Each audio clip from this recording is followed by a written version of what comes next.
नमस्कार,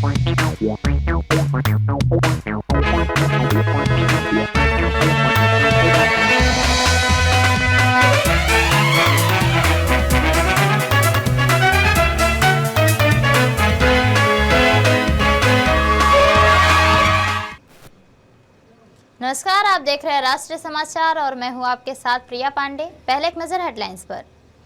दुनिया की सबसे बड़ी पार्टी कमान नितिन नवीन के हाथ, 45 साल में बने भाजपा के सबसे युवा राष्ट्रीय अध्यक्ष। संजय राउत का हमला, मुंबई के मेयर अब दिल्ली से तय, शिवसेना का स्वाभिमान खत्म, केवल सत्ता चाहिए। रायबरेली में बैनर विवाद, राहुल गांधी व अखिलेश यादव को क्रिकेट और भारत के कप्तान बताया गया, राजनीतिक हलचल बढ़ी। केरल के सबरीमाला मंदिर सोना चोरी मामले में ईडी ने 21 ठिकानों पर छापेमारी शुरू की, मुख्य पुजारी सहित 11 गिरफ्तार।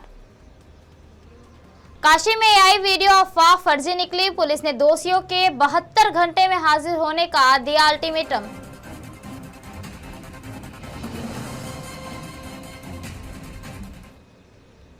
नितिन नवीन भाजपा के निर्विरोध 12वें राष्ट्रीय अध्यक्ष बनाए गए हैं। मंगलवार को भाजपा मुख्यालय में इसकी औपचारिक घोषणा की गई, जहां प्रधानमंत्री नरेंद्र मोदी ने उन्हें माला पहनाकर स्वागत किया। कुछ ही देर में नितिन नवीन राष्ट्रीय अध्यक्ष के रूप में कार्यभार भी संभालेंगे।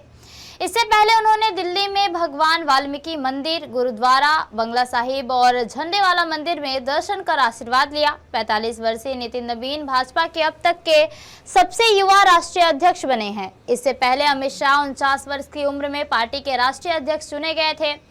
सोमवार को भाजपा मुख्यालय में अध्यक्ष पद के लिए चुनाव हुए थे, लेकिन किसी अन्य उम्मीदवार का नामांकन न आने के कारण नितिन नवीन निर्विरोध निर्वाचित हुए हैं। उन्हें 14 दिसंबर 2025 को पार्टी का कार्यकारी अध्यक्ष भी नियुक्त किया गया था। इस अवसर पर प्रधानमंत्री नरेंद्र मोदी ने नितिन नवीन को बधाई देते हुए कहा कि दुनिया की सबसे बड़ी पार्टी के राष्ट्रीय अध्यक्ष का चुनाव भाजपा की लोकतांत्रिक आस्था, संगठनात्मक और अनुशासन और कार्यकर्ता के केंद्रित सोच का प्रतीक है। सर्वप्रथम माननीय नितिन नवीन जी को दुनिया के सबसे बड़े राजनीतिक दल का अध्यक्ष चुने जाने पर बहुत बहुत बधाई देता हूं, बहुत बहुत शुभकामनाएं देता हूं। बीते कई महीनों से संगठन पर्व यानी कि पार्टी का छोटी सी इकाई से लेकर के राष्ट्रीय अध्यक्ष चुनने की एक व्यापक प्रक्रिया 100% लोकतंत्र तरीके से भारतीय जनता पार्टी के संविधान के स्पिरिट को और उसमें बताई गई हर बात को ध्यान में रख करके लगातार चल रही थी। आज उसका विधि पूर्वक समापन हुआ है। संगठन पर्व का ये विशाल आयोजन भारतीय जनता पार्टी की लोकतांत्रिक आस्था, संगठनात्मक अनुशासन और कार्यकर्ता केंद्रित सोच का प्रतीक है। नितिन नवीन भाजपा के निर्विरोध 12वें राष्ट्रीय अध्यक्ष बन गए हैं। मंगलवार को भाजपा मुख्यालय में औपचारिक इसकी घोषणा की गई, जहां प्रधानमंत्री नरेंद्र मोदी ने उन्हें माला पहनाकर स्वागत भी किया। कुछ ही देर में नितिन नवीन राष्ट्रीय अध्यक्ष के रूप में कार्यभार भी संभालेंगे। इससे पहले उन्होंने दिल्ली में भगवान वाल्मीकि मंदिर, गुरुद्वारा, बंगला साहिब और झंडेवाला मंदिर में दर्शन कर माथा टेका। 45 वर्षीय नितिन नवीन भाजपा के अब तक के सबसे युवा राष्ट्रीय अध्यक्ष बने हैं। इससे पहले अमित शाह 49 वर्ष की उम्र में पार्टी के राष्ट्रीय अध्यक्ष चुने गए थे। सोमवार को भाजपा मुख्यालय में अध्यक्ष पद के लिए चुनाव प्रक्रिया पूरी हुई थी, लेकिन किसी अन्य उम्मीदवार का नामांकन न आने के कारण नितिन नवीन निर्विरोध निर्वाचित हुए। उन्हें 14 दिसंबर को 2025 को पार्टी का कार्यकारी अध्यक्ष भी बनाया गया था। इस अवसर पर भाजपा के निवर्तमान राष्ट्रीय अध्यक्ष और केंद्रीय मंत्री जेपी नड्डा ने इसे ऐतिहासिक क्षण बताते हुए कहा कि दुनिया की सबसे बड़ी पार्टी को आज एक युवा, ऊर्जावान और प्रतिभावान नेतृत्व मिला है और उन्होंने नितिन नवीन को 12वें राष्ट्रीय अध्यक्ष बनने पर शुभकामनाएं दी है। यह आज बहुत ही ऐतिहासिक अवसर है जब भारतीय जनता पार्टी जैसी दुनिया की सबसे बड़ी पार्टी के राष्ट्रीय अध्यक्ष के रूप में हमारे नौजवान, ऊर्जावान, प्रतिभावान राष्ट्रीय अध्यक्ष श्री नितिन नवीन जी आज ये पदभार संभाल रहे हैं। मैं अपनी ओर से और करोड़ों कार्यकर्ताओं की ओर से उनको बहुत बहुत शुभकामनाएं देता हूं और इस विश्वास के साथ कि यह महान पार्टी जिसे श्यामा प्रसाद मुखर्जी जी के नेतृत्व में भारतीय जनसंघ से वैचारिक पृष्ठभूमि में आगे बढ़ने का सौभाग्य मिला, दीनदयाल उपाध्याय जी का कठोर परिश्रम के माध्यम से पार्टी को देश भर में विकसित करने का सौभाग्य मिला और उसी को आगे बढ़ाते हुए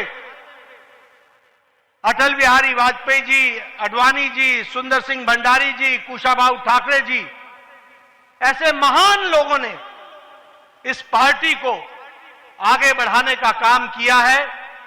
ऐसी महान पार्टी के आप 12वें राष्ट्रीय अध्यक्ष के रूप में आपने जिम्मेवारी संभाली है। आपको बहुत बहुत बधाई और बहुत बहुत शुभकामनाएं। शिवसेना नेता संजय राउत ने मुंबई मेयर को लेकर भाजपा और शिंदे गुट पर तीखा हमला बोला। उन्होंने कहा कि इतिहास में पहली बार ऐसा हो रहा है जब मुंबई का मेयर दिल्ली से तय किया जाएगा और इस पर भाजपा का हाईकमान फैसला लेगा। संजय राउत ने तंज कसते हुए कहा कि जो लोग खुद को शिवसेना बताते हैं उन्हें मुंबई का मेयर तय करने के लिए दिल्ली जाना पड़ रहा है। उन्होंने सवाल उठाया कि क्या यही शिवसेना है और यह आरोप भी लगाया कि उनमें स्वाभिमान नहीं बचा है, उन्हें सिर्फ सत्ता चाहिए। पहली बार इतिहास में हो रहा है, इतिहास में पहली बार हो रहा है कि मुंबई का मेयर दिल्ली में अमित शाह डिसाइड करेंगे, भारतीय जनता पार्टी के हाईकमान डिसाइड करेंगे। अब तक हमारी पूरी जिंदगी तो मुंबई में राजनीति में गई, हमने कभी देखा नहीं कि मुंबई का मेयर तय करने के लिए यहाँ के राजनीतिक दल, खास करके जो अपने आप को शिवसेना बताते हैं, एकनाथ शिंदे और उनके 40 लोग जो अपने आप को हम शिवसेना है असली, उनको दिल्ली में जाना पड़ रहा है झुक कर। ये शिवसेना है क्या? बाला साहब ठाकरे अगर होते तो उनको एक कान के नीचे लगाकर बाहर निकाल देते। ये लाचार लोग हैं, ये लाचार लोग हैं। उनको स्वाभिमान नहीं है, उनको अभिमान नहीं है, उनको अस्मिता नहीं है, बस उनको सिर्फ सत्ता चाहिए और सत्ता के लिए दिल्ली के तलवे चाटने के लिए लोग तैयार हैं। रायबरेली में सांसद राहुल गांधी के दौरे के दौरान शहर में एक बैनर लगाकर राजनीतिक सरगर्मियों को बढ़ा दिया गया है। बैनर में राहुल गांधी और सपा नेता अखिलेश यादव को 2027 और 2029 का भारत का कप्तान बताया गया है, जबकि दोनों नेताओं को क्रिकेटर के रूप में चित्रित भी किया गया है। साथ ही बैनर में सपा लोहिया वाहिनी के प्रदेश सचिव राहुल निर्मल बागी की भी तस्वीर भी शामिल है और दोनों नेताओं को पीडीए का रक्षक बताया गया है। इस बैनर की जगह लेने के बाद शहर में राजनीतिक गतिविधियां तेज हो गई हैं और यह बैनर सुर्खियों में छा गया है। इसी दौरान राहुल गांधी जनता दरबार में रायबरेली और अमेठी के कार्यकर्ताओं से भूमि गेस्ट हाउस में मुलाकात कर रहे हैं और शहर के दौरे पर भी मौजूद हैं।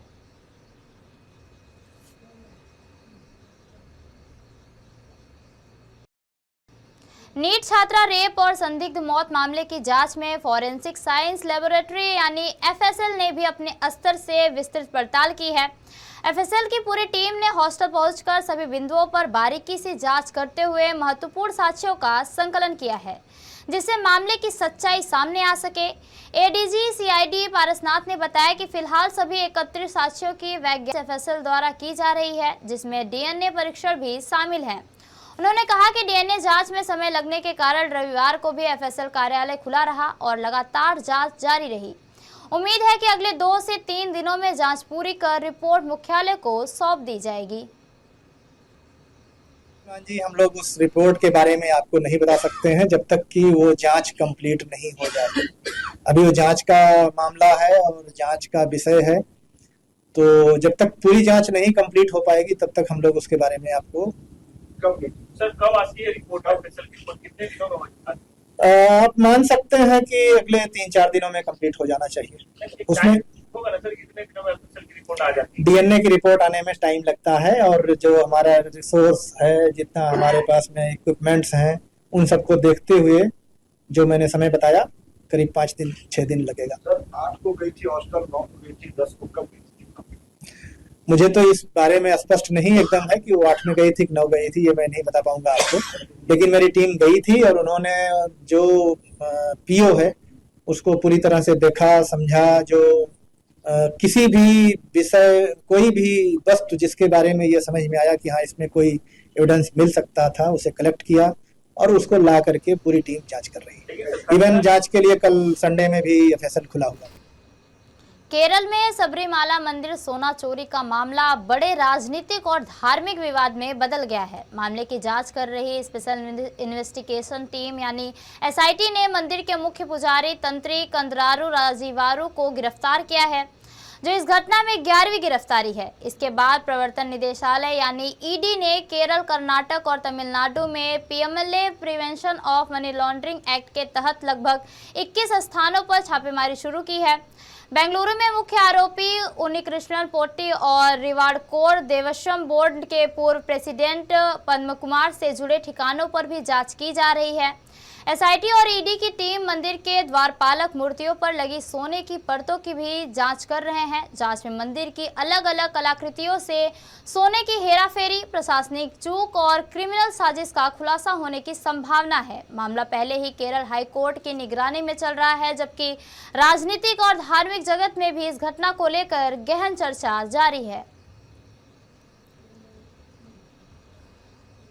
काशी में अफवाह फैलाने के लिए चलाए गए एआई वीडियो की पुलिस ने जांच की है और सभी वीडियोस को फर्जी पाया गया। पहले दर्ज 8 एफआईआर के बाद अब पुलिस ने फर्जी वीडियो चलाने वाले को 72 घंटे के भीतर हाजिर होने का नोटिस भेजा है। अधिकारियों ने चेतावनी दी है कि गलत व्यक्ति से पंगा लेना मुनासिब नहीं है। उल्लेखनीय है कि मुख्यमंत्री योगी आदित्यनाथ हिंदुत्व के लिए केवल काम ही नहीं करते, बल्कि इसे अपने जीवन के मिशन के रूप में भी देखा करते हैं।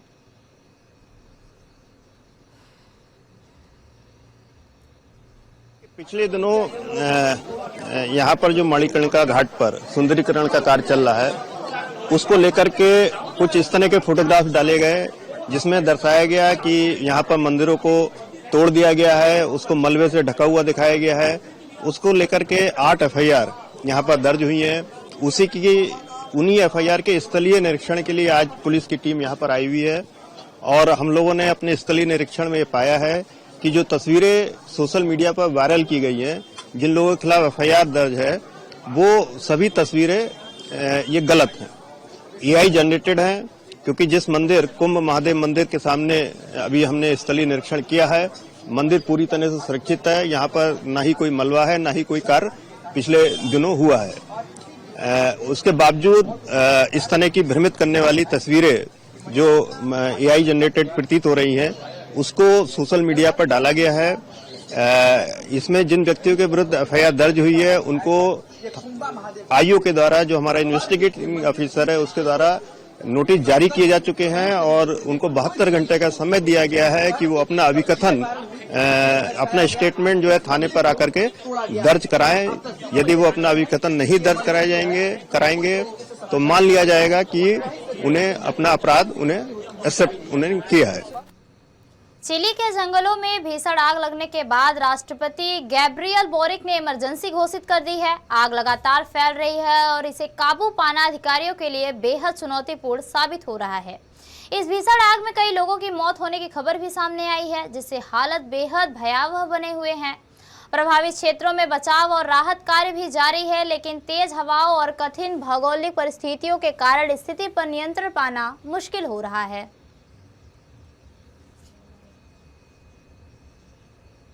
सहारनपुर के सरसावा कस्बे के कौशिक बिहार इलाके में एक ही परिवार के 5 लोगों के शव कमरे से मिलने से इलाके में सनसनी फैल गई।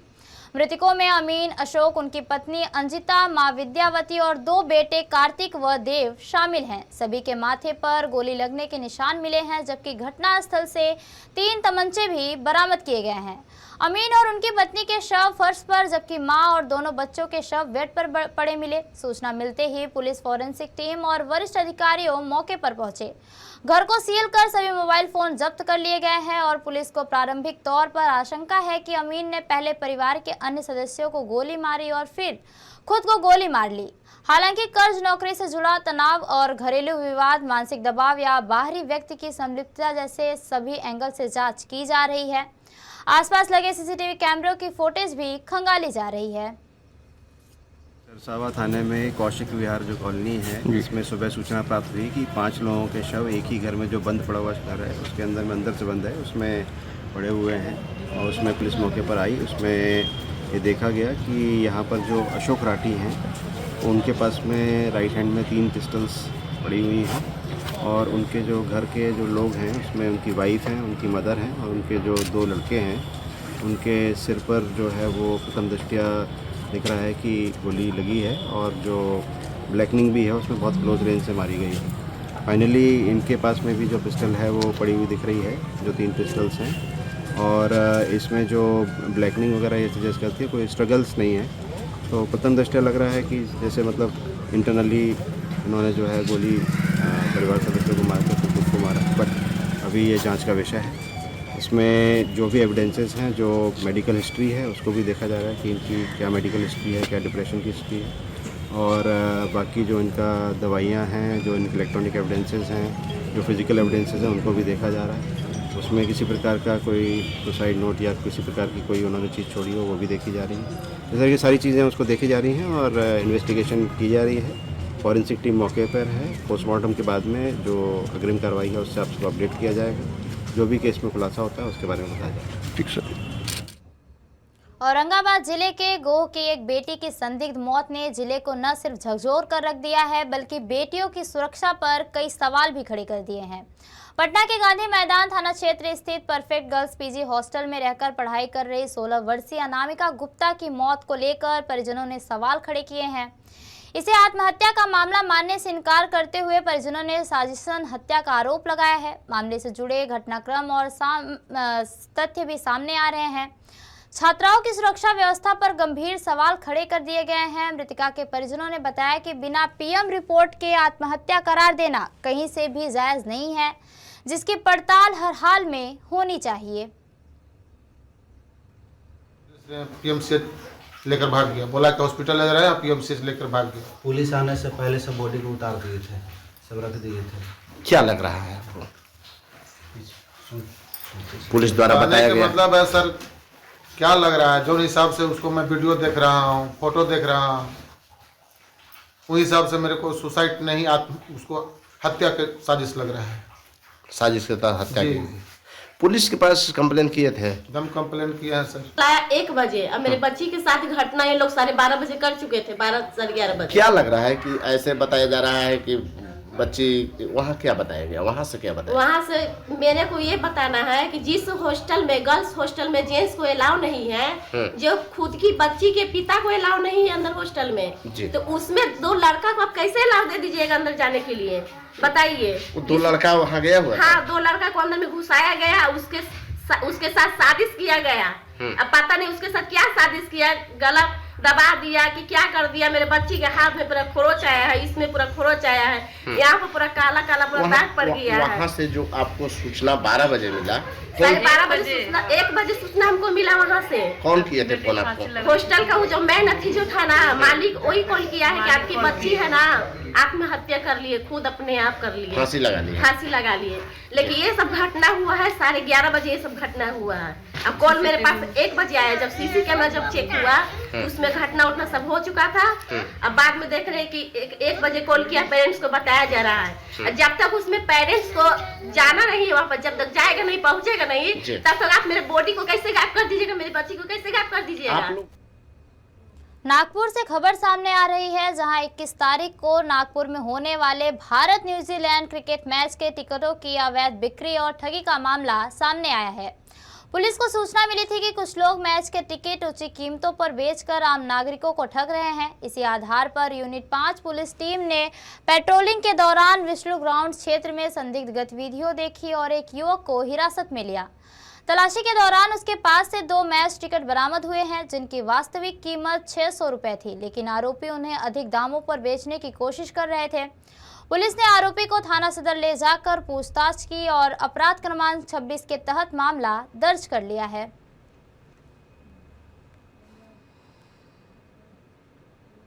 धुले डिस्ट्रिक्ट के caste certificate verification committee office में रिश्वतखोरी का मामला उजागर हुआ है। एंटी करप्शन ब्यूरो यानी एसीबी ने प्रोजेक्ट असिस्टेंट इमरान अंसारी और जूनियर क्लर्क प्रमोद पाटिल के खिलाफ जाति वेरिफिकेशन सर्टिफिकेट बनवाने के लिए 9,000 रुपए की रिश्वत लेने का मामला दर्ज किया है। शिकायत करने वालों ने 21 जुलाई 2025 को अपने स्टूडेंट के ओबीसी जाति सर्टिफिकेट के लिए ऑनलाइन आवेदन किया था, लेकिन आवश्यक दस्तावेज जमा करने के बावजूद मामला कई महीनों तक लंबित रखा गया। इसी दौरान इमरान अंसारी ने काम करवाने के लिए कुल 12,000 रुपए की रिश्वत मांगी, जिसमें से 3,000 रुपए फोन पे के माध्यम से लिए जाने का आरोप है। काम ना होने पर शिकायतकर्ताओं ने 8 जनवरी 2026 को एसीबी में शिकायत दर्ज कराई। जांच के दौरान पता चला कि समझौते के बाद 9,000 रुपए की रिश्वत मांगी गई थी और एसीबी की जालसाजी ऑपरेशन के दौरान इमरान अंसारी को रंगे हाथों रिश्वत लेते हुए गिरफ्तार किया गया है।